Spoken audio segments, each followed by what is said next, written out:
द्रव्यमान तथा भार में अंतर। तो जो द्रव्यमान है पिंड में उपस्थित पदार्थ की मात्रा है। तो पिंड मतलब कोई भी, आप मान लीजिए कोई गोला है और उसको पिंड कहा जा रहा है। गोले के अंदर उपस्थित जितना भी पदार्थ होगा, जितना भी मटेरियल है, उसी को हम द्रव्यमान कहेंगे। वहीं पर जो भार है, पृथ्वी द्वारा वस्तु पर आरोपित आकर्षण बल।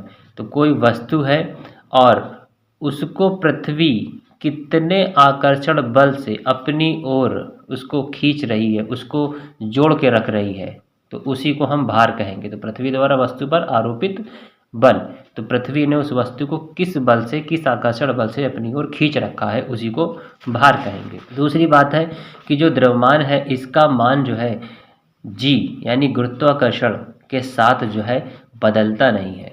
कि अगर कहीं पर मान लीजिए कि आप किसी पिंड को आप लेके अलग अलग ग्रह में जाते हैं, चांद पे जाते हैं, मंगल पे जाते हैं, तो सब जगह गुरुत्वाकर्षण बल जो है होगा वो अलग अलग होगा।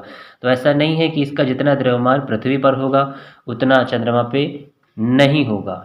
जितना पृथ्वी पर होगा उतना ही चंद्रमा पर भी होगा। भले ही पृथ्वी और चंद्रमा का गुरुत्वाकर्षण बल अलग अलग हो, लेकिन जो वस्तु का द्रव्यमान होगा वो सेम होगा सब जगह पर, आप चाहे इसको जिस भी प्लेनेट में लेके जाएं। वहीं पर जो भार होगा, तो मान लीजिए 1 किलोग्राम वजन का कोई पिंड है आपके पास पृथ्वी में, उसका 1 किलो वजन है, आप उसको चांद पे ले जाते हैं तो उसका कुछ अलग भार निकलेगा। मंगल ग्रह पे ले जाते हैं तो कुछ अलग भार निकलेगा। तो ये गुरुत्वाकर्षण के साथ में भार जो है वो बदलता रहता है। इसी तरह से किसी पदार्थ कण के लिए इसका मान शून्य नहीं है। तो कोई भी पदार्थ का कण हो, किसी भी पदार्थ का कण हो, जो द्रव्यमान का मान है वो कभी भी शून्य नहीं होगा। वहीं पर जो भार है, अनंत व पृथ्वी के केंद्र पर पिंड का जो भार है वो शून्य होता है। अनंत मतलब कहीं पर भी अंतरिक्ष में किसी भी जगह को आप मान सकते हैं वो अनंत है।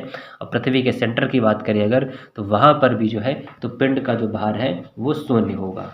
तो भार में शून्य मिलेगा और द्रव्यमान का जो मान है वो शून्य नहीं होगा। दूसरी बात करें कि जो द्रव्यमान है इसको हम भौतिक तुला से नापते हैं और जो भार है इसको हम कमानीदार तुला से जो है नापते हैं। वहीं पर जो द्रव्यमान है इसको हम किलोग्राम में नापते हैं और जो भार होता है इसको न्यूटन में नापा जाता है। अगली बात है विभिन्न ग्रह पर यह समान होगा। जो अभी हमने बताया था कि अलग अलग ग्रह पर जो द्रव्यमान का मान है वो समान मिलेगा और वहीं पर जो भार है वो अलग अलग ग्रह पे अलग अलग होगा।